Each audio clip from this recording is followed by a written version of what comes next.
সুপ্রিয় দর্শক, আমি মুস্তাফা দানিশ সবাইকে স্বাগত জানাচ্ছি সম্পাদকীয়তে। আজকের বিষয় যানজটের দায় কার, আর এ নিয়ে আলোচনার জন্য আমাদের স্টুডিওতে উপস্থিত আছেন স্থপতি মোবাশ্বের হোসেন, সাবেক সভাপতি বাংলাদেশ স্থপতি ইনস্টিটিউট, মাঝখানে আছেন খান মোহাম্মদ জামান, উপপুলিশ কমিশনার ট্রাফিক দক্ষিণ ডিএমপি, এবং ওই প্রান্তে আছেন মামুন সরকার, যুগ্ম মহাসচিব বাংলাদেশ দোকান মালিক সমিতি।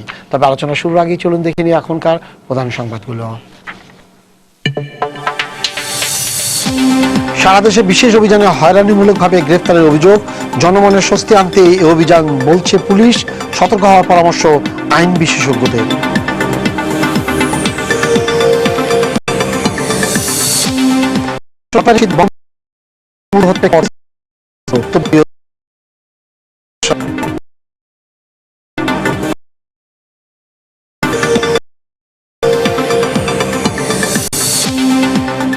সামনে রেখে রাজধানীতে প্রতারক চক্রের তৎপরতা, মোহাম্মদপুর এলাকা থেকে মুদ্রা জালিয়াতি ও অজ্ঞান পার্টির 7 সদস্য আটক।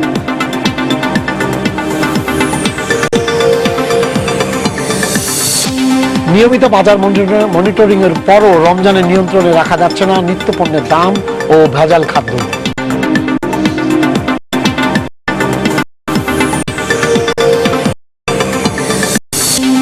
ফ্লোরিডায় নাইট ক্লাবে হামলার জেরে নিউইয়র্কে সর্বোচ্চ সতর্কতা, ব্যক্তি পর্যায়ে আগ্নেয়াস্ত্র ব্যবহার নিষিদ্ধ, জোর নেওয়ার আহ্বান।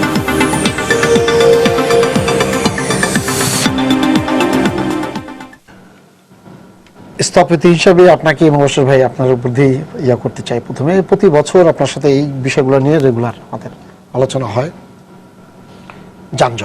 যানজটটা যেমন ঈদের আগে ঠিক এটা বেড়ে যায়, দুইটা ঈদে, পূজা পার্বণে, উৎসবগুলোতে এটা বেড়ে যায় বেশি, বিশেষ করে সবচেয়ে বেশি লম্বা যানজটের ইয়েটা থাকে, ধকলটা থাকে এই ঈদের সময়। প্রতিবারই আপনি বলেন রাস্তা আছে 7 থেকে 8, হ্যাঁ 8 ভাগ, আচ্ছা থাকার কথা 20 থেকে 25 ভাগ, পার্কিং এর কোনো ব্যবস্থা নাই, হ্যাঁ কাজেই যানজট হবেই। বিল্ডিং যারা বানিয়েছে রাজুকের কাছ থেকে পাশ করে নিয়ে আসা জিনিস নিচে যারা পার্কিং এর জায়গাতে দোকান বানিয়ে দিচ্ছে, পাশাপাশি ফুটপাত দখল হয়ে যাচ্ছে, এটা একটা আছে। সব লোক পার্কিং করে তার রাস্তাতে, হ্যাঁ কেউ নিয়ম মানতে চায় না, মানুষ সচেতন না, মানুষ যখন যেটা পার্কিং স্লট মনে করে সেখানে মানুষ রেখে দেয়। তো এটা থেকে নিস্তার পাওয়ার কোনো লাইন ঘাট আছে কিনা? আমি এটাকে একটু 2 ভাগে ভাগ করি। একটি হচ্ছে যে আপনি যে বক্তব্যগুলি দিলেন এটা সারা বছরের ইতিহাস, কিন্তু রোজার সময় একটি অস্বাভাবিক একটি ঘটনা ঘটে যেটা বিশ্বের আর কোনো দেশে ঘটার সম্ভাবনা খুব কম। ইসলামিক কান্ট্রি হিসাবে ইফতারি আপনাকে নির্ধারিত সময়ে ইফতারি করতে হবে। 5 মিনিট আগে আপনি অফিসে পৌঁছাতে পারেন, 5 মিনিট পরেও পৌঁছাতে পারেন, বিরাট কোনো অন্যায় নাই। কিন্তু ইফতারির টাইম মানে হলো একটি নির্ধারিত টাইম। অর্থাৎ ঢাকা শহরকে নিয়ে যদি আমরা কথা বলি, কারণ ঢাকা শহরের সমাধান করতে পারলে সারা বাংলাদেশের সমাধান করা সম্ভব। ঢাকা শহরের সমস্ত মানুষ প্রত্যেকের মনের ভিতরে একটি আশা, বাসায় যেয়ে ইফতারি করব। অর্থাৎ নির্ধারিত সময়ে মানুষ পৌঁছানোর জন্য আপ্রাণ চেষ্টা করে। এটা আপনার এখানে এর আগে আমি 2-3 বার বলেছি। এটারও কিন্তু কিছুটা সমাধান আছে।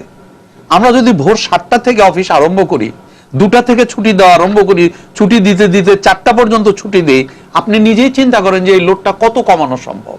আমরা কেন করি না? সবাই একসাথে ঢুকবো, সবাই একসাথে বের হবো, তো মারামারি করা ছাড়া তো কোনো উপায় নাই। আর এটা হলো এই ঈদের সময়ের সমাধানটা আমরা করতে পারি, কারণ এখানে পার্শিয়ালি সমাধান করা সম্ভব। আর সামগ্রিক যে প্রবলেম, সেটা তো আপনি নিজেই বললেন যে ঘটনাটা কি, তারপরেও এই প্রবলেমটি সমাধান করা যায়। আপনার এখানে বহুবার বলার পরে আমরা কতগুলি স্টাডি করেছি। ঢাকা শহরে প্রাইভেট কার আমরা দেখেছি যে একটি প্রাইভেট কারে অ্যাভারেজে হাইয়েস্ট 2 জন মানুষ চলাচল করে, 5 জনের ক্যাপাসিটি, কিন্তু ওই যে বাচ্চাকে নামাই দিয়ে ড্রাইভার সাহেব কিন্তু একলাই যাচ্ছেন। অর্থাৎ 2টি প্রাইভেট কারে 4 জন মানুষ সারাদিন চলাচল করে। কিন্তু আপনি কি জানেন এই 2টি গাড়ি সামনাসামনি দাঁড় করালে পারে একটি বাসের জায়গা রাস্তায় নেয়।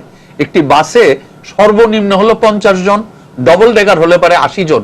অর্থাৎ 80 জনের জায়গা 2 জন লোক, 4 জন লোক রাস্তা দখল করে রাখে। এখন আপনি চোখ বন্ধ যদি করে একটু চিন্তা করেন যে রাস্তায় সমস্ত প্রাইভেট গাড়ি দাঁড়িয়ে আছে, ওখান থেকে 2টি করে প্রাইভেট কার সরিয়ে ফেলছেন, একটি বাস বসায় দিচ্ছেন, এবং ওই রাস্তায় ওই সময় যতজন মানুষ ছিল সব বাসে বসানোর পরে দেখলেন যে রাস্তার প্রায় 50% কমপ্লিটলি খালি অবস্থায় আছে। This is the simple way. এখন প্রশ্ন হচ্ছে যে আমরা তাহলে পারি না কেন? আমরা প্রতিনিয়ত একটি কথা এসছে যে ম্যানেজমেন্ট আপনাকে 30 to 40% সলিউশন দিতে পারে। ঢাকা শহরে গণপরিবহন, আমাদের এই গণপরিবহন একদম গণ হিসাবেই আছে, মালিকানাটিও গণ। 1100-র উপরে মালিক, 4000 বাস চালাচ্ছে এবং প্রত্যেকের টার্গেট একজন প্যাসেঞ্জার যেন আমার হাতছাড়া না হয়, পারলে ঢাকা শহরের সব প্যাসেঞ্জার আমার বাসেই যেন ওঠে।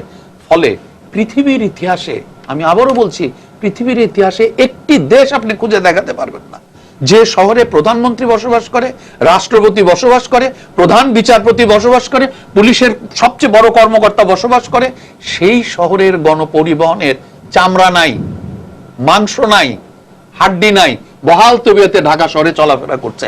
তাহলে এই প্রতিষ্ঠানগুলিকে এরা বৃদ্ধাঙ্গুল দেখাচ্ছে, রাষ্ট্রপতিকেও বৃদ্ধাঙ্গুল দেখাচ্ছে, প্রধানমন্ত্রীকেও দেখাচ্ছে, পুলিশ ডিপার্টমেন্টকেও দেখাচ্ছে। আমরা কেন কন্ট্রোল করতে পারি না? এটার কিন্তু প্রেসক্রিপশন দেওয়া আছে, কিচ্ছু না। এই সমস্ত 4000 বাসকে 2টি বা 3টি কোম্পানির আন্ডারে যদি আমি নিয়ে আসি, যেটাকে রুট ফ্র্যাঞ্চাইজ বলা হচ্ছে, অর্থাৎ সিম্পল, যেটা আমি প্রতিদিন বলছি, আবারও বলি, জনগণের জন্য এবং মালিক পক্ষের জন্য 100টি বাস দিয়ে একটি রুট করা হলো, সবগুলি বাস লাল। এই 100টি বাস এই রুটে যদি চলে, যখনই যে পার্কিং এর প্যাসেঞ্জার নেওয়ার জায়গায় দাঁড়াবে, সেই দাঁড়ানোর সময় পিছনে যদি আরেকটি লাল বাস এসে দাঁড়ায়, তাহলে সামনের লাল বাসটি চলে যাবে। কারণ তার প্যাসেঞ্জার, গাড়িতে প্যাসেঞ্জার থাকলো কি না থাকলো ডাজন্ট ম্যাটার, দিনের শেষে এই 100 জন সমস্ত টাকা বস্তা ফেলবে, 100টা ভাগ করে বাড়িতে নিয়ে যাবে, অথবা বছরের শেষে ডিভিডেন্ড হিসাবে নেবে।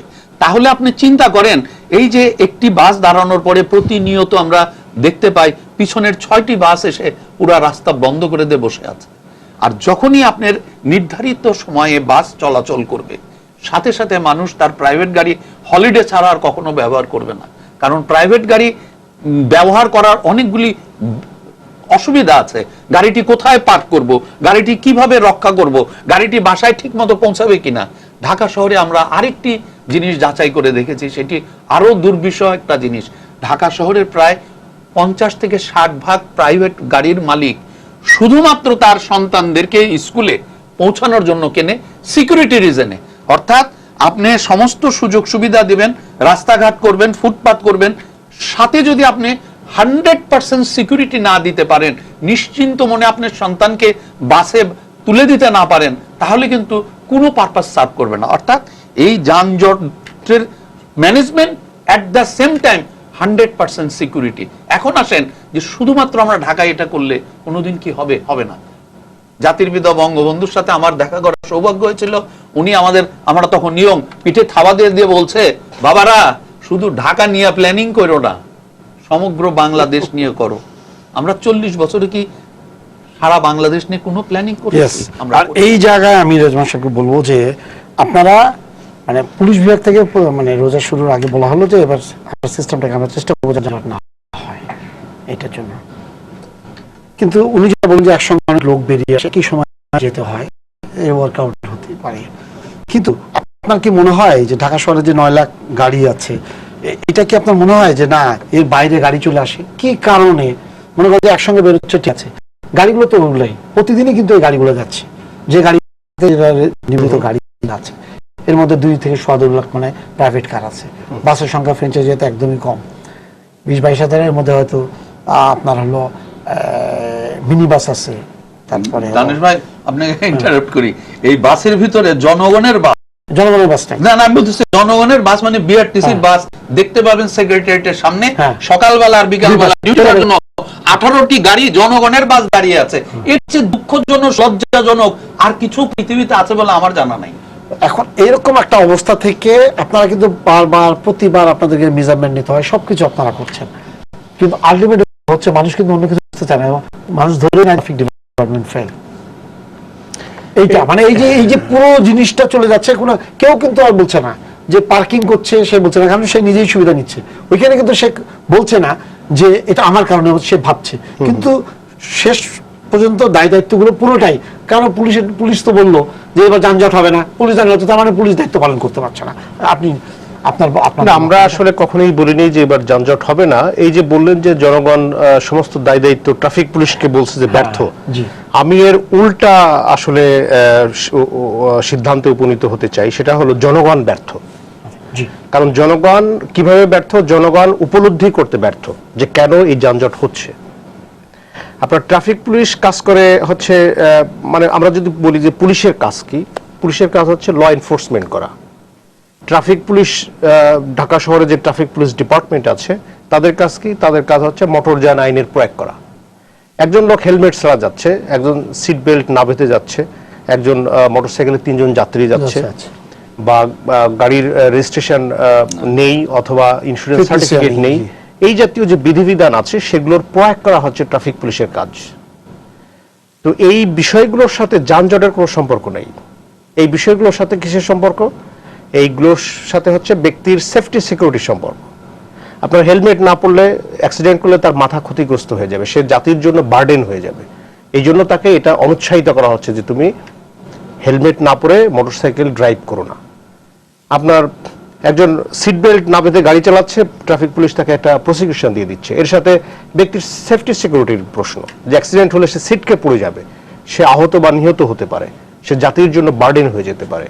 তো মোটরযান আইনে যে বিষয়গুলো বলা হয়েছে তার অধিকাংশই বা সবগুলোই ব্যক্তির সেফটি সিকিউরিটির সাথে জড়িত, এবং ট্রাফিক পুলিশ এই ল এনফোর্সের কাজেই নিয়োজিত। এখানে গাড়ি আসবে 500-র কাছে 5000, সেগুলোকে ধাক্কা দিয়ে সরাতে হবে। This is not the job of traffic police. এই বিষয়টা কার কাজ তাহলে? এই বিষয়টা হচ্ছে ট্রাফিক ইঞ্জিনিয়ারিং এর বিষয়। গাড়িটা কিভাবে আসবে, কিভাবে পাস আউট হয়ে যাবে, সামনের দিকে কিভাবে ধাবিত হবে, কোথায় মার্কেট হবে, কোথায় কার পার্কিং থাকবে, কতগুলো কার পার্কিং এর ব্যবস্থা থাকবে, এই সমস্ত বিষয়গুলো হচ্ছে নগর পরিকল্পনার অংশ বিশেষ। সেই নগর পরিকল্পনায় গলদ থাকার কারণে, পলিসিতে পর্যাপ্ত এই বিষয়গুলোকে অ্যাড্রেস না করার কারণে এই যানজট তৈরি হচ্ছে। এই দায়িত্ব তো পুলিশের না। এই দায় দায়িত্বের জন্য নীতি নির্ধারক মহল আছে, এই দায় দায়িত্বের জন্য নগর পরিকল্পনাবিদ আছে, এই দায় দায়িত্বের জন্য সিটি কর্পোরেশন আছে, এই দায় দায়িত্বের জন্য আপনার এই পরিবহন ব্যবস্থার সাথে যারা জড়িত তারা আছে। এই সমস্ত দায় দায়িত্ব হচ্ছে তাদের। তো জনগণ এই সঠিক বিষয়টা উপলব্ধি না করার কারণে উদর পিণ্ডি বুদর ঘাড়ে, অর্থাৎ যত দোষ দ্বন্দ্ব ঘোষ, পুলিশের দোষ। এখানে জাম পাচ্ছে কেন? এই পুলিশ কোনো কাজ করতেছে না। বাট এটা হচ্ছে খুব আশ্চর্য হওয়ার বিষয়। আমি 12 বছর চাকরি করার পরে ট্রাফিক ডিভিশনে আমার পোস্টিং হয়েছে। আমি নিজেও এই বিষয়গুলো জানতাম না যে ঢাকা শহরে প্রতি মাসে ট্রাফিক পুলিশ প্রায় 60,000 মামলা দায়ের করে এই মোটরযান আইন অনুযায়ী। সরকার রাজস্ব খাতে প্রায় 2.5 কোটি থেকে 3 কোটি টাকা রাজস্ব আদায় করে এই খাত থেকে। সামান্য ফি 200 টাকা, 250 টাকা, 500 টাকা এরকম ফি দিয়ে 2.5 কোটি 3 কোটি টাকা রাজস্ব আদায়। ইটস এ হিউজ মানে কর্মযজ্ঞ। এই কর্মযজ্ঞ ট্রাফিক পুলিশ প্রতিদিন করে যাচ্ছে, তারপরেও তাদের রেকগনিশন নাই। রেকগনিশন না থাকার কারণ হচ্ছে জনগণ এই বিষয়টা উপলব্ধি করতে ব্যর্থ। ইভেন আমিও ব্যর্থ ছিলাম। আমি নিজেও 12 বছর পুলিশের চাকরি করে এই বিষয়গুলো জানতাম না। ট্রাফিক পুলিশে যখন চাকরি করতে আসি তখন আমি এই বিষয়গুলো নিয়ে অনেক স্টাডি করেছি, পুলিশের বিষয়গুলো অবহিত হয়েছি। তো এই যানজটের যে দায় দায়িত্ব এটা কোনোভাবেই পুলিশের কাঁধে ফেলানো যায়। তবে এখানে একটা বিষয় জড়িত আছে, সেটা আইনের বাইরে আমরা করে থাকি। সেটা হলো এই এখানে গাড়ি নষ্ট হয়ে রাস্তা ব্লক করে আছে, এই দায়িত্বটা কার? অবশ্যই এটা পুলিশ এটা অপসারণ করবে। পুলিশের রেকার আছে, রেকার দিয়ে টেনে নিয়ে কোথাও এটাকে ডাম্পিং এ পাঠিয়ে দেবে বা একটা নিরাপদ জায়গায় ফেলবে। তো এই দায়িত্বটা পুলিশ 100% সফলতার সাথেই পালন করে আসছে। এখন আমার যেখানে প্রশ্নটা হলো, যেমন যে পয়েন্টগুলোতে সিগন্যাল আছে বা গাড়ি থামছে, যেমন গাড়িগুলো থামছে যখন, যদি সে অন্যায়ভাবে থামে, আপনি যেটা বললেন মোটরযান আইনে, এই ঢাকা শহরে যত গাড়ি আছে, বড় গাড়ি বলেন, প্রাইভেট আছে, প্রত্যেকটা গাড়ি এই যারা এই যে মিনি বাস বলেন, এরা একটা আরেকটাকে ধাক্কা দিতে থাকে এবং প্রত্যেকটা সিগন্যাল পয়েন্টে এরা গাড়ি থামায়। আর আপনি বলছেন সচেতনতার কথা, মানুষ নামে বলেই বা মানুষ উঠে বলেই কিন্তু এটা হয়, কিন্তু দেখা যাচ্ছে যে প্রত্যেকটা সিগন্যাল পয়েন্টে এরা গাড়ি থামাচ্ছে এবং একজনের মধ্যে ব্লক করে বসে আছে। হ্যাঁ, ট্রাফিক পুলিশ ওখানে দাঁড়ায় আছে, কিন্তু মানে তখন মনে হয় দেখে যে উনি নিজেই, ওরা মনে হয় অসহায় বোধ করে যে একটা গাড়ির সাথে লাগা, রাস্তা পুরো জাম হয়ে গেছে, পিছন দিকে বাজিয়ে যাচ্ছে হর্ন, সেই জায়গাতে অধিকাংশ ক্ষেত্রে যেমন শাহবাগে যেমন আমি ঠিক এই বাংলা মোটরে দেখছি, ঠিক একইভাবে আপনি এই ইয়াতে কারওয়ান বাজারের ওই পাশটাতে এবং ফার্মগেটে এটা নিয়মিত হয়ে গেছে যে যার মতো করে গাড়ি, উনি বললেন যে ফ্র্যাঞ্চাইজ গাড়ি লাগবে কি করে, গাড়িতে রাখা দিচ্ছে এবং বাসের তারা তৈরি করে দিচ্ছে। এইটা থেকে মুক্তির উপায়, হ্যাঁ, এটা থেকে মুক্তির উপায় এটাই অ্যাড্রেস করা হচ্ছে না। তো বিষয়টা হচ্ছে বাস দাঁড়াবে কোথায়, এটা কিন্তু ঢাকা শহরে কোথাও ডিফাইন করে দেওয়া নেই। অর্থাৎ সবার ছেলে মানে কারোই ছেলে না, বিষয়টা রাস্তায় এরকম বিষয় দাঁড়িয়েছে আর কি। তো রাস্তায় যদি এটা ডিফাইন করা থাকতো যে এখানে বাস থামবে, এখানে বাস থামতে পারবে না, এটা যদি ওয়েল ডিফাইন করা থাকতো, ওয়েল গাইডেড আপনার রোড নেটওয়ার্ক চ্যানেল যদি সাইড দিয়ে থাকতো, তাহলে সাইড দিয়ে যাবে, তারপর মেন রাস্তায় নামবে। এখন প্রশ্ন হচ্ছে যে হ্যাঁ, এই যে যত থামতেছে, তাহলে পুলিশ কি করতেছে? পুলিশ মামলা করতেছে। একটা প্রত্যেকটা গাড়ির বিরুদ্ধে দেখেন যে 5-7টা করে মামলা ঝুলে আছে। তারপর তাদের ভয় নেই কেন? ভয় নেই এই কারণে যে একটা মামলায় তারা কত 500 টাকা ফাইন দেয়, বলছে কিছুই না, 500 টাকা ফাইন দিয়ে দিল। মানে এটা সর্বংসহা হয়ে গেছে। অর্থাৎ এই বিষয়টাকে মানে ফাইন বাড়াতে হবে এবং এই রোডগুলোকে এভাবে ডিফাইন করে দিতে হবে যে এখানে বাস থামবে, এখানে যাত্রী দাঁড়াবে, এখান থেকে এখানে গাড়িতে উঠবে। এগুলো ওয়েল ডিফাইন করা হলে এই অব্যবস্থাপনা থাকবে না। এবং এই বিষয়টা ট্রাফিক ইঞ্জিনিয়ারিং এর বিষয়, এই বিষয়টা দেখে হচ্ছে সিটি কর্পোরেশন, বাইরে এটা পুলিশের জব না। গাড়ির দরজা পর্যন্ত বন্ধ হয়ে থাকে ডিফাইন্ড জায়গাতে গাড়ি না আসা পর্যন্ত, ইউ ক্যানট ওপেন। মামুন ভাইয়ের কাছে আমার যেটা প্রশ্ন সেটা হলো, এখন একটা বড় অভিযোগ আসছে, সেটা হচ্ছে দোকান ঈদের সময় শপিং সেন্টারগুলোতে গাড়ি অনেক বেশি পার্কিং হয় বা সামনে থাকে। আমি মনে করেন শপিং না বলে যদি আপনি দোকান বলি, বা একটা মার্কেট, যেমন নিউ মার্কেট তার নিজের কোনো ইয়া নাই, সেই আমলের ইয়া আমি মেনে নিচ্ছি, তার পাশেও কিন্তু নিউ মার্কেটের সামনেও আশেপাশে যেটুকু জায়গা আছে তাদের কিন্তু পার্কিং এর জায়গা আছে। কিন্তু প্রাইভেট সেক্টরের যে বিল্ডিংগুলো উঠেছে তাদের নিচে পার্কিং যায় না কি হয়, কিন্তু তাদের পুরো রাস্তাটা, এবং আপনি যদি কোনো জায়গায় যান, বড় বড় যেসব জায়গাগুলো বিজনেস সেন্টার মানে শপিং সেন্টার, সেই জায়গায় ওই ইয়াগুলাতে প্রত্যেকটা জায়গাতে বিল্ডিং যখন আপনি করছেন তখন কিন্তু বিল্ডিং কোডে আছে যে আপনাকে পার্কিং রাখতে হবে। একটা মার্কেটের মানে শপিং মলেরও হ্যাঁ ইয়ার বসুন্ধরা বা যমুনা পার্কের মতো ছাড়া কারো জিনিসই সবগুলা গাড়ি থামছে রাস্তার সামনে। এখন ট্রাফিক পুলিশ কতজনকে ধাক্কাবে? তারপরে যদি আবার ওখান থেকে একটা ফ্ল্যাগ লাগানো থাকে তাহলে তো ওখানে আর কোনো কিছু করা যায়। তাহলে এই জায়গাতে আপনারা কি করছেন? যে আপনাদের আমি যেটা বলছিলাম প্রথমে যে ব্যবসা, এবং ঈদের সময় এটা হওয়ার পিছনে আমার কাছে মনে হয় না যে ঢাকা শহর থেকে বাইরের সব গাড়ি ঢাকা শহরে এসে মানে দোকানপাটে জিনিসপত্র কিনছে। হ্যাঁ, কিন্তু এটা আসছে আপনাদের তরফ থেকে কোনো কিছু আছে যে আপনারা আপনাদের সামনে প্লিজ ইয়ে করবেন না বা এই ধরনের?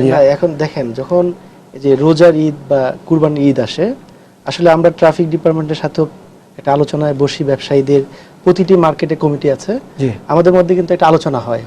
এবার কি ইয়া ভাই আমাকে বলবেন, রেজওয়ান ভাই, কোনো এই যে উনি বললেন যে ঈদের আগে মিটিং হয়, আমরা কোঅর্ডিনেশন মিটিং অলরেডি আমাদের এলাকার ব্যবসায়ী, এটা আপনার ডিএমপি হেডকোয়ার্টারে হয়, জোনাল অফিসে হয়, এবং আমরা কিন্তু প্রতিটা মার্কেটে যদি কমিউনিটি পুলিশ থাকে আমাদের যারা সিকিউরিটি, তারা বিশেষ করে রাতের বেলা ওইখানে ডিউটি করে।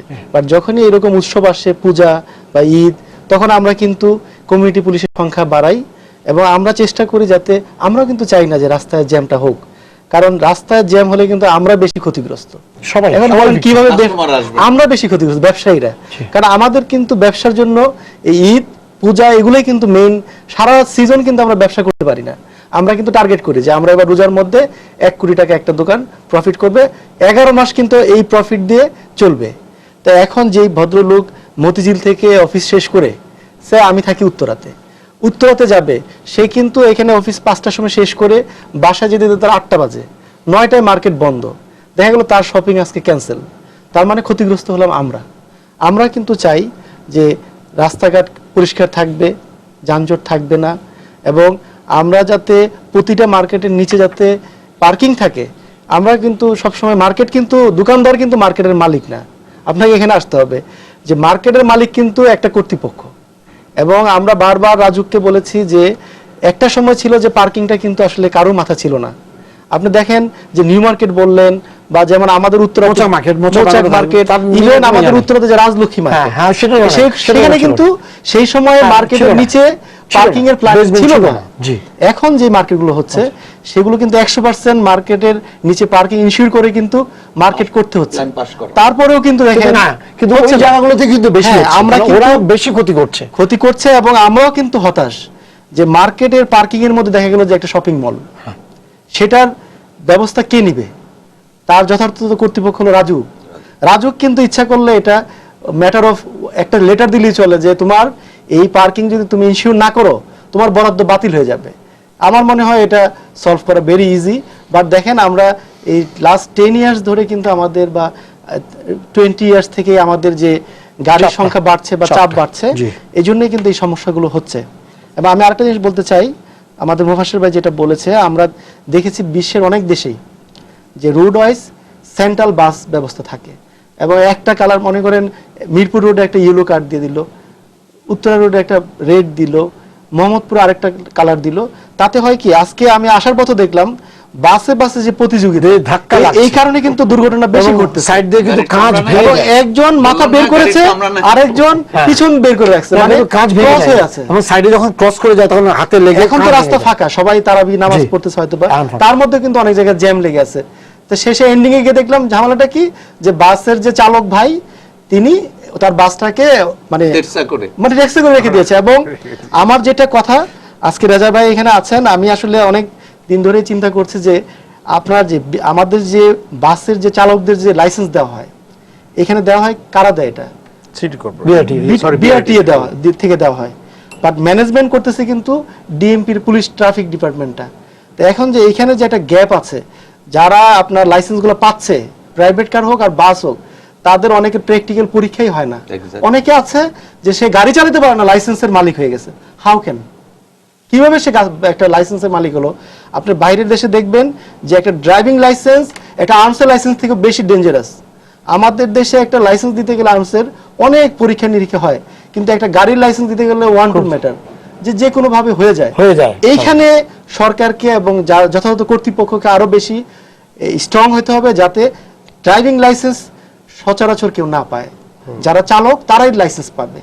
এবং আমার মনে হয় এইখানে আমাদের দুর্ঘটনার সমাধানের একটা ব্যবস্থা আছে। আরেকটা ব্যাপার হলো যে আমাদের যে রাস্তার যে ফুটপাতগুলো, আপনি দেখেন ঢাকা শহরের ঈদ বা যে কোনো সময় ফুটপাত দখল হয়ে যাচ্ছে। আমরা যারা ট্রেড লাইসেন্স ধরা ব্যবসায়ী, আমরা কিন্তু ক্ষতিগ্রস্ত হচ্ছি, কারণ ফুটপাতে যা পাওয়া যায় শপিং মলে সেটাই পাওয়া যাচ্ছে, এবং ফুটপাতে সেই পণ্যের দাম অর্ধেক, কারণ তার ভ্যাট দিতে হয় না, ট্যাক্স দিতে হয় না, দোকান ভাড়া নাই, তারা ম্যানেজ করে আছে। আমরাও চাই যে ফুটপাত পরিষ্কার হবে এবং যারা ক্রেতা আছেন তারা মার্কেটমুখী হবে, পার্কিং থাকবে, একটা সুন্দর পরিবেশ। আমরাও চাই ঢাকা শহর বাংলাদেশে এখন একটা উন্নয়নশীল দেশের পর্যায়ে যাচ্ছে, অনেক বিদেশিরা আসছে আমাদের দেশে। আপনি গুলশানে যান, উত্তরা যান, বনানীতে যান, বিদেশিরা কিন্তু খুব কমফোর্ট ফিল করে না, কারণ রাস্তার যে ফুটপাতগুলো এগুলো কিন্তু ওয়াকওয়ে নাই, এগুলো সব এখন মেইন রাস্তা দিয়ে আপনার হাঁটতে হয় সাধারণ মানুষকে। তা আমাদের দুজন নতুন মেয়র সাহেব আসছেন, আমাদের উত্তরের আনিসুল সাহেবও কাজ করছেন, দক্ষিণের সাইদ সাহেবও কাজ করছেন।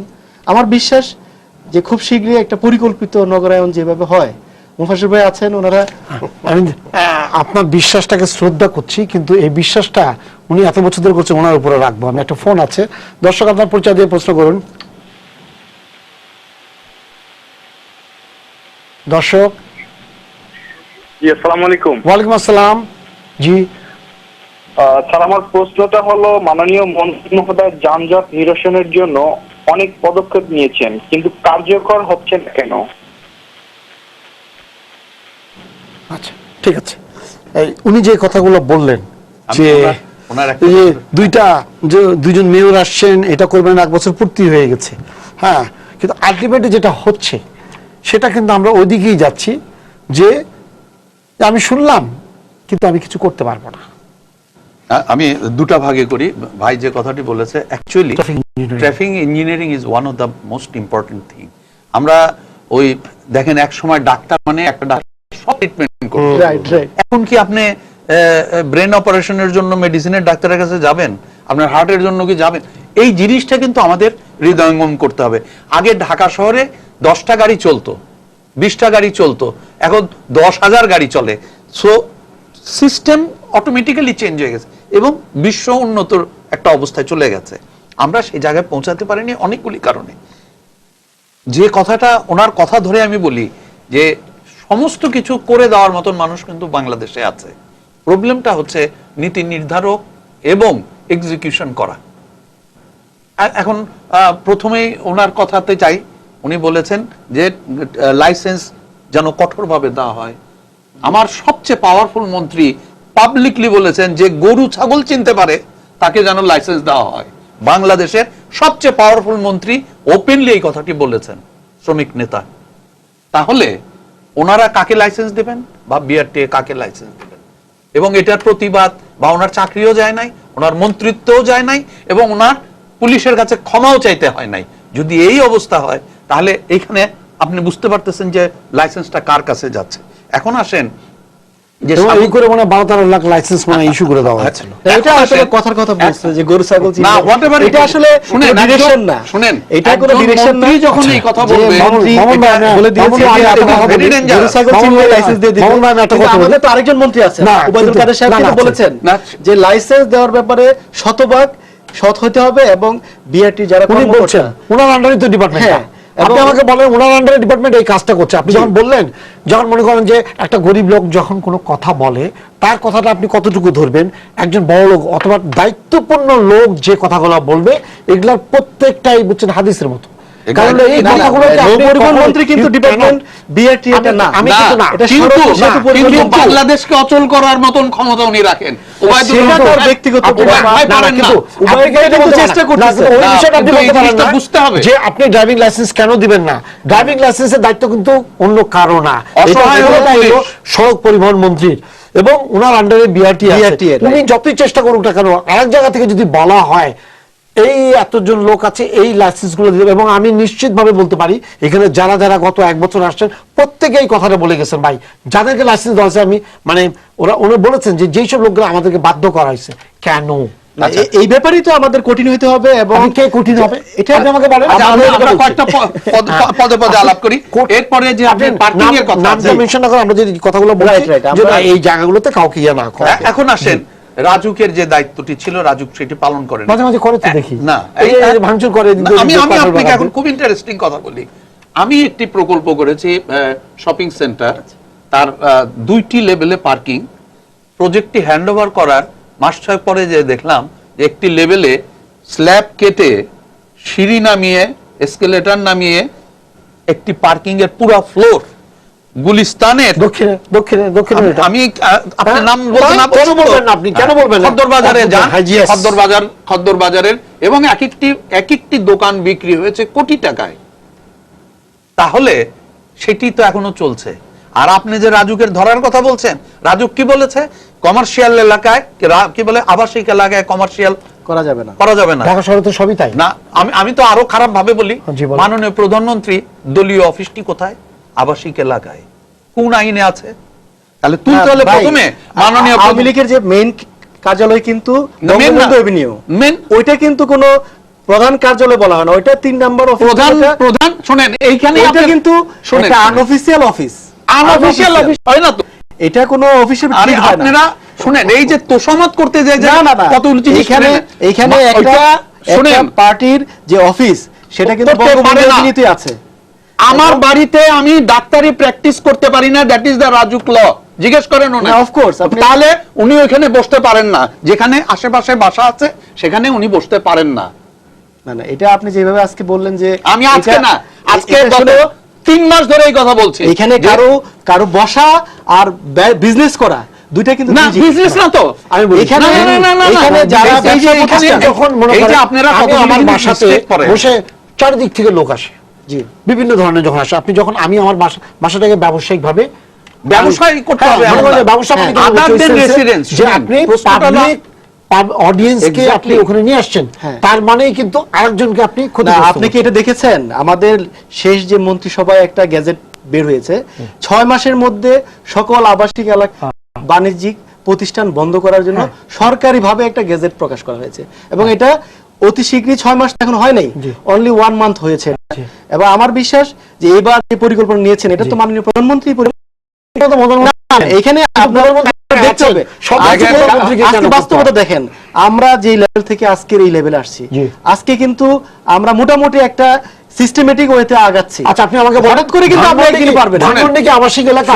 ধানমন্ডি একটা আবাসিক এলাকা, তবে এখন এটা আবাসিক এলাকা, আমি এটা আমরা এটাকে চাই জুড়ে যে আবাসিক এলাকায় চলে আসুক। আমরা কিন্তু যারা সম্পূর্ণ ব্যবসা করি, আমাদের কিন্তু দাবি একটা কি, যে অপরিকল্পিত আবাসিক এলাকায় যে দোকানগুলো আছে অতি সত্বর বন্ধ করা হোক। আপনি মোহাম্মদপুর পর্যন্ত যে রাস্তাটা, যার দুই পাশে ইউনিভার্সিটি আর শপিং মল ছাড়া আছে নাকি? এইটাই তো আমরা বন্ধ করতে চাই। এটা বন্ধ করবেন কিভাবে? বন্ধ করবেন কারণ আপনি যা একটা ইন্টারেস্ট করে আপনি যাই ওখানে আমরা চাচ্ছি কি এখন যে এগুলো একটা আইন হোক, আইন হওয়ার পরে দেখা গেল যে যেমন বললাম বরাদ্দ বাতিল হবে, রাজুক যদি একটা চিঠি লেখে সিম্পল, অলরেডি চিঠিও গেছে অনেকে, কি হলো দেখা গেল তারা ম্যানেজ করতেছে। এখানে আমি কিন্তু একটা কথা বলি, সরকারের আন্তরিকতা আর ফিল্ডের ম্যানেজেবল ক্যাপাসিটি, এটা কিন্তু সরকারের দোষ দিলে হবে না। এই যে ম্যানেজ যে হয়, যারা ইন্সপেক্টর বা যারা ফিল্ডে ওয়ার্ক করে, তারা কারা? আচ্ছা, তারা তো আমাদের সমাজেরই লোক। এখন সরকার তো প্রধানমন্ত্রী ফিল্ডে নামবে না। বিশ্বাস করেন কারো ইয়া বাতিল করে দেওয়া হয়েছে, সেটা শুধুমাত্র ইন্সপেক্টরের কারণে ম্যানেজ হয়ে যায়? এখানে আমাদের গ্যাপ আছে, অনেক আইনের অনেক গ্যাপ আছে। আইনের গ্যাপ নাই, আইনের গ্যাপ আছে।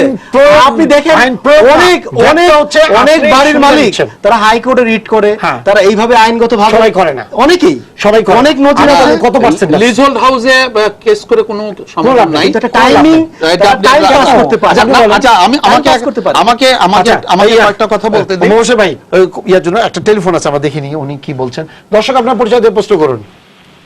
আমার নাম হলো মোহাম্মদ আখতার হোসেন। ঢাকা সিটিতে যে যানজট নিরসন আপনারা যেতে চেষ্টা করেন বন্ধ করতে পারবেন না। যদি বন্ধ করার একটাই উপায়, যত ডাইনে ইউটার্ন আছে সব বন্ধ করেন, কিছু কিছু রাখেন। আর ইউটার্নের জন্য ফ্লাইওভার করতে হবে 3 কিলো 4 কিলো পর পর। মহাখালী ফ্লাইওভারতে নামলে বনানীয় বরপাস পর্যন্ত যাইতে লাগে 1 ঘন্টা আধা ঘন্টা। পুরা কাটা বন্ধ করে দেন, ওভারপাসের নিচে দিয়ে ইউটার্ন করতে দেন। 5 মিনিটে গাড়ি ইউটার্ন করে আসবে, 5 মিনিট সর্বোচ্চ। কিন্তু আধা ঘন্টা বসে সময় কাটায়, 1 ঘন্টাও লাগে, অনেকে হাইটা যায়।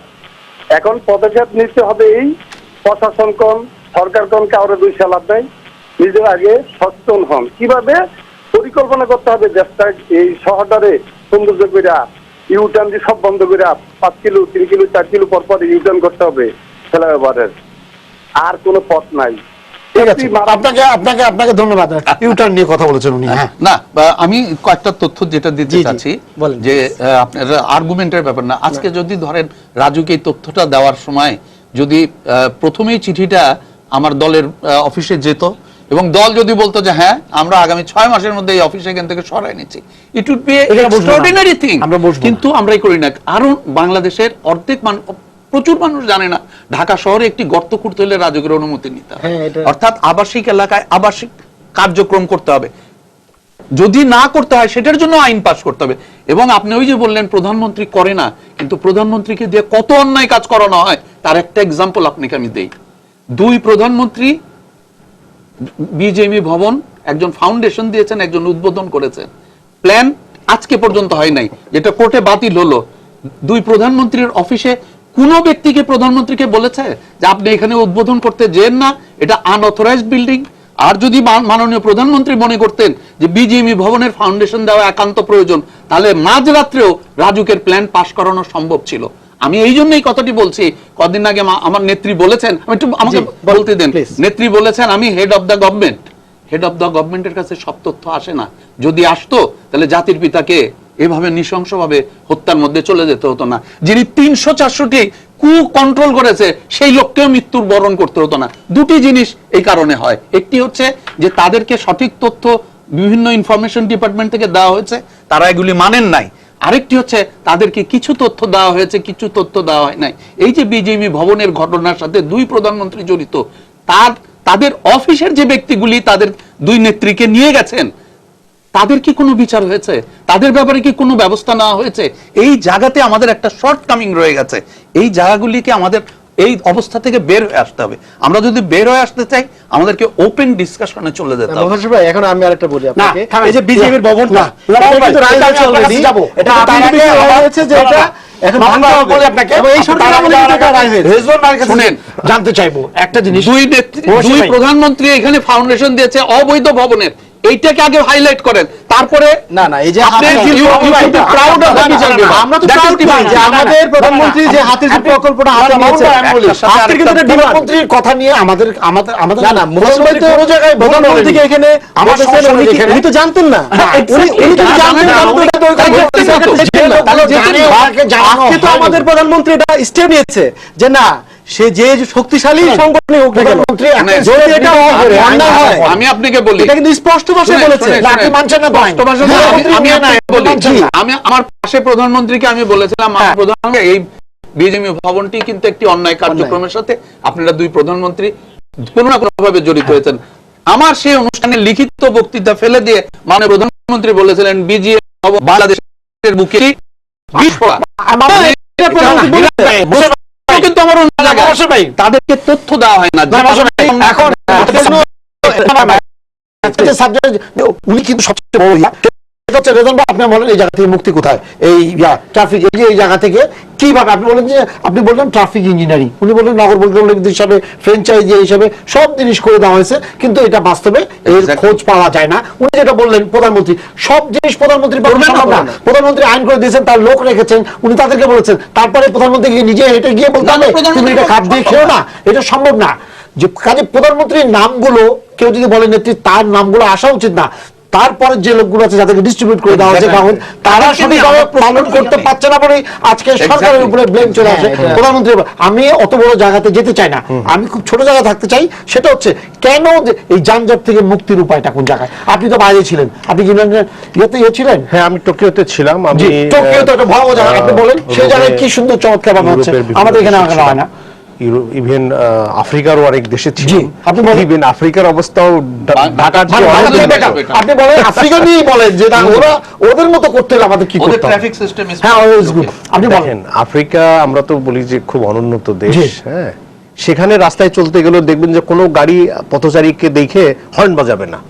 ইভেন দিনের বেলা হর্ন বাজায় এরকম গাড়ি আপনি পাবেন না। তা অথচ আমরা ওখানকার লোকজনকে অশিক্ষিত বলি, আমরা অধিকাংশ বলা হয় যে বর্বর 80% বলি, লোক অমুক বলি। বর্বর, কিন্তু বড় আপনি রকমের ঢাকার একটা বিশেষজ্ঞ রাস্তায় হাঁটতে যান, জি। হর্নে মানে আওয়াজে আপনি মানে বীতশ্রদ্ধ হয়ে পড়বেন এই শহরে বসবাস করার জন্য। কিন্তু ওরা আইন মানে যে লেখাপড়া না জানা, আমরা জেনে কেন মানি না বলেন তো আপনি? এই থিমটা না, আমাদের এই কালচারে it's a matter of culture জি। যে দিনের বেলায় হর্ন বাজাবে না বা পথচারীকে প্রায়োরিটি দেবে, অন্যকে প্রায়োরিটি দেবে, এটা আমাদের আসলে কালচারে নেই। আচ্ছা, মানে সবাই মনে করে সেই শ্রেষ্ঠতার অবস্থানে, অন্য সবাই হচ্ছে তার খাদেম, এরকম একটা অ্যাটিটিউড। তো এই মাইন্ডসেটের চেঞ্জ আনতে হবে। আর আর এই গাড়ি যানজট নিরসনের জন্য জি। আপনি এই যে গ্লাস, এই গ্লাসে ধরে 200 মিলিলিটার পানি ধরে, জি। এখানে যদি আপনি 1000 বা 2000 মিলিলিটার পানি ঢেলে দেন, তাহলে কি হবে? উপচে পড়বে। 1800 মিলিলিটার পানি অবধারিতভাবে উপচে পড়ে যাবে। এখন রাস্তায় ক্যাপাসিটি আছে আপনার 3000 গাড়ির, সেখানে আপনি 18000 গাড়ি দিয়ে দিলেন, মোটরাইজড নন মোটরাইজড ভেহিকল মিলে, তাহলে কি হবে? 3000 এর কাছে 18000 মানে 6 গুণ বেশি Overflow হবে। অবধারিতভাবে সবসময় রাস্তায় যানজট লেগেই থাকবে। তারপরে এটা একটা মিরাকল যে ঢাকা শহরে আমরা এখনো চলাচল করতে মানে পারি। তার মানে গাড়ি চলে, গাড়ি যে চলে, এটা আপনার কাছে অস্বাভাবিক। এটা পুলিশ যেভাবে ডিউটি করে, যেটা পৃথিবীর আর কোনো শহরে আপনি এরকম পাবেন না। পুলিশ রাস্তায় মোড়ে মোড়ে দাঁড়িয়ে অমানবিক ভাবে ডিউটি পালন করে। একটা মানুষ আপনি 8 ঘন্টা রাস্তায় দাঁড়িয়ে থেকে দেখেন কি অবস্থা হয়। একদিন, 2 দিন, 3 দিন, 4 দিন, 5 দিন, 1 সপ্তাহ, 2 সপ্তাহ, একটা সার্টেন পিরিয়ড পরে আপনি গায়ে আর এনার্জি পাবেন না। কিন্তু বাংলাদেশে বা ঢাকায় পুলিশ এই অসাধ্যাতীত মানে সাধ্যাতীত কাজটা করে যাচ্ছে নগরকে সচল রাখার জন্য। আর এখন এই সচলটাকে যদি স্থায়ীভাবে হ্যাঁ, এটাকে আরো আপনাদের improve যদি করতে চাই। সিগন্যালের যে ব্যাপারটা আছে, সিগন্যাল আছে, হাত দিয়ে দেখাচ্ছে যাচ্ছে, না, গাড়ি signal উঠছে। নাই, এটা হ্যাঁ, signal আছে, এটা নাই। বলা যাবে না। না, মানে এই যে Signal নাই signal আসলে। system নাই, যে আমরা যে গত Signal 3 নাই। বছর ধরে সিগন্যালের বাইরে আছি, এই Signal- জায়গা থেকে আমরা মুক্তি পাবো কি করে? সিগন্যাল এই যে 5-7 বছর পর পর নতুন করে সিগন্যাল জি। লাগানোর যে মহোৎসব চলে, জি, এগুলো বন্ধ করতে হবে। আপনাকে যে পলিসি নেবে সেটা ইফেক্টিভ হবে কি হবে না, এটা পলিসি নেওয়ার আগেই স্টাডি করতে হবে। তো সিগন্যাল গত 30 বছর ধরেই বিভিন্ন মহল এই ইনস্টলেশন করছে, বাট এটা কখনোই কার্যকর হয়নি। কেন কার্যকর হয়নি এটাও আমার মনে হয় স্টাডি হয়নি। না কিন্তু রেজান ভাই, যে হাত দিয়ে দেখানোর প্রসেস গুলো, যেমন মনে হয় একদিকে জাম লেগে যাচ্ছে, দেখা গেল ওদিকে গাড়ি যাচ্ছে না কিন্তু ছেড়েই যাচ্ছে, মানে এই সিস্টেমটাকে কি করে ডেভেলপ করা যায়? ছেড়েই যাচ্ছে, এটার পিছনের ইতিহাসটা জানতে হবে। আচ্ছা। হয়তো ওখানে কোনো মন্ত্রী ওয়েট করতে ও, আচ্ছা, VIP আছে। কোনো আচ্ছা। আদারওয়াইজ কোনো ব্যক্তি হ্যাঁ, ইনফ্লুয়েন্সিয়াল এখন আছে। দেখেন উনি কিন্তু যে কথাগুলো বলেছে, আপনি যে কথাগুলো বলছেন, উনি কিন্তু এটা মিন করেনি। উনি বলছে দেখেন না, দেশের প্রধানমন্ত্রী এটা নিয়ে আসলে কথা বলার কোনো স্কোপ নাই, কারণ প্রধানমন্ত্রীর কিছু নির্দেশনা থাকে যেগুলো জিনিসগুলো অন্য মানুষকে দিয়ে দেওয়া হয়, দায়িত্ব দিয়ে দেওয়া হয়। এবং এখন যদি at the end of the গভর্নমেন্টের 5 বছর পরে দেখা গেল যে না, এই প্রধানমন্ত্রী ব্যর্থ হয়ে গেছে, কিন্তু খুব মজার ব্যাপার, উনি সবাইকে ডিস্ট্রিবিউশন করে দিয়েছে, সব দায়িত্ব দিয়ে দিয়েছেন, তারা কোন জায়গাতে উনি বলছেন ফ্র্যাঞ্চাইজ এরিয়াতে ডিটিপি এসটিপি কোন জিনিস গত 15 বছর ধরে সালেউদ্দিন সাহেব আজকাল আমার সাথে কথা হচ্ছে, এত কিছু করতে করতে উনি এখন ফেড আপ। উনি আফ্রিকায় যায়, ওইসব জায়গায় ওখানে করে সিগন্যালিং সিস্টেম করে চমৎকার করে, কিন্তু যত সব দোষ হলো এইখানে। এই জায়গাটা থেকে সবার আগে যেটা হলো যে আমাদের কাছে মনে হচ্ছে যদি সবাই নিজ জায়গা থেকে, উনি যেটা বললেন, সবাই নিজ জায়গা থেকে যদি না করে, আমরা সবটার জন্য কিন্তু এই ট্রাফিকের যানজটটা কিন্তু আমরা একদম পুরোপুরি ট্রাফিকের উপর চাপাই দিচ্ছি। অন্য জায়গায় কিন্তু প্রবলেমটা এই যে ওনার বক্তব্যের পরিপ্রেক্ষিতে আমি বলি, এই যে উনি কিন্তু একটি জিনিস বলেছেন, কোঅর্ডিনেশন হচ্ছে না।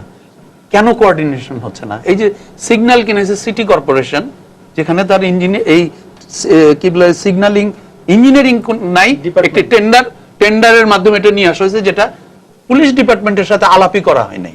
ফলে ওনারা এটা এখানে শেষ না, কমিউনিকেশন গ্যাপ। এখন মূল ব্যাপার হচ্ছে পৃথিবীর সব জায়গায় city mayor is the coordinating authority. Dhaka শহরে 7টি মন্ত্রণালয়ের স্বাধীন বিভিন্ন প্রতিষ্ঠান, 50টি প্রতিষ্ঠান স্বাধীনভাবে সিদ্ধান্ত নেয়, এবং 7টি মন্ত্রণালয়ের প্রত্যেকের কাগজেই লেখা আছে যেখানে যাহাই থাকুক না কেন তোমার আইন তাহার উপরে কার্যকর হইবে। আচ্ছা, এই যে আমরা শেষ পর্যায়ে আছি, আপনি খালি আমাকে আমি যে দুইটা সেন্টেন্স আপনি বলবেন এই জায়গা থেকে, আপনারা কি সব? না আমি বলি জামশেদ ভাই, যে রেজা ভাই যেটা বললো যে আমাদের যে ট্রাফিক ডিপার্টমেন্ট কাজ করছে এবং সিগন্যালগুলো দেখছি আমরা চেঞ্জ হচ্ছে, বাট ম্যানুয়ালি আমরা করতেছি। আর একটা মানুষের কিন্তু কর্মদক্ষতার ব্যাপার আছে, যে একটা ট্রাফিক যে কাজ করছে সে হয়তো 2 ঘন্টা 3 ঘন্টা খুব ভালো ডিউটি করবে, 5 ঘন্টা পরে তার স্টাইল চেঞ্জ হবে, 7 ঘন্টা পর আরেক রকম হবে, 10 ঘন্টা পর আরেক রকম হবে। এখন আপনি দেখেন, আপনি যখন চলেন, আমাদের যে গাড়িগুলো চলছে এটা কিন্তু লেন বাই লেন চলতেছে না। যে নরমাল নিয়ম কি, লেফট সাইডটা সব সময় ক্লিয়ার থাকবে, বহির্বিশ্বের সব জায়গায় কিন্তু লেফট সাইড। এটা কে করবে? এটা করবে যারা চালক, তারা থাকবে। আমি এবং আমরা সচেতন না।